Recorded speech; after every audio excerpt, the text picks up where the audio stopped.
À Madagascar, le tribunal administratif d'Antananarivo a confirmé le 17 janvier 2025 la victoire d'Arilala Ramanansoa aux élections municipales du 11 décembre 2024.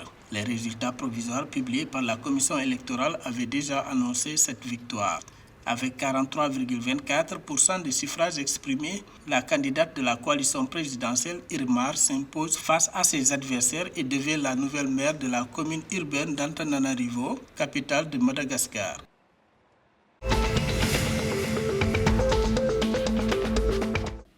Alors que la France envisage d'expulser des Comoriens de Mayotte, Azali Assoumani, le président de l'Union des Comores, a déclaré le 17 janvier 2025 qu'il ne souhaitait pas recevoir les citoyens qui seraient expulsés de Mayotte. Il répondait directement au ministre des Outre-mer Manuel Valls qui souhaite renvoyer aux Comores les 35 000 clandestins qui débarquent tous les ans à Mayotte. Mayotte est le seul territoire de l'archipel géographique des Comores et le 10e département de France. Conséquence, elle attire des milliers de personnes désireuses de gagner le territoire français.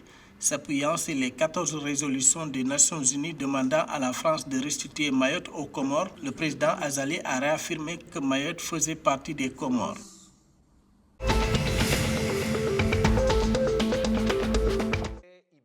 Wavel Ramkalawan, le président des Seychelles, a réaffirmé le 16 janvier 2025 le rôle de la nation insulaire en matière de préservation de la mer et d'énergie écologique lors de la Semaine du développement durable d'Abu Dhabi 2025.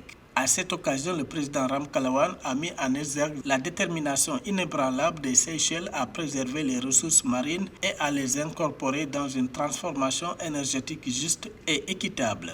Le président de la République a souligné que les Seychelles, en tant qu'État insulaire au développement, présentent une vulnérabilité au changement climatique tout en étant des pionniers dans le développement de solutions innovantes pour la durabilité.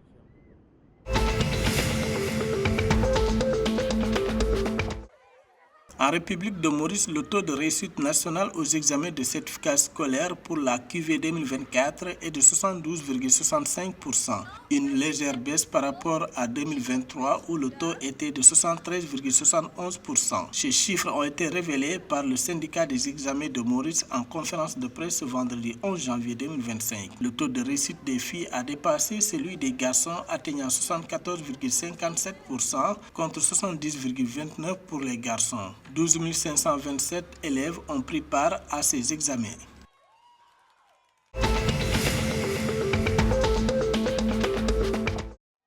Ce jeudi 16 janvier 2025, les Baraya U17 se sont envolés vers le Maroc pour jouer une série de rencontres amicales. L'équipe malgache des moins de 17 ans, invitée par Raja Club Athlétique, jouera 5 rencontres sur le site, réparties sur une durée de 2 mois. L'équipe du Maroc des moins de 17 ans figure parmi les adversaires que rencontreront les jeunes malgaches. Ce déplacement est le résultat d'une sélection méticuleuse effectuée sur toute l'île ces derniers mois, destinée à constituer la formation des Baraya U17 pour ce défi international.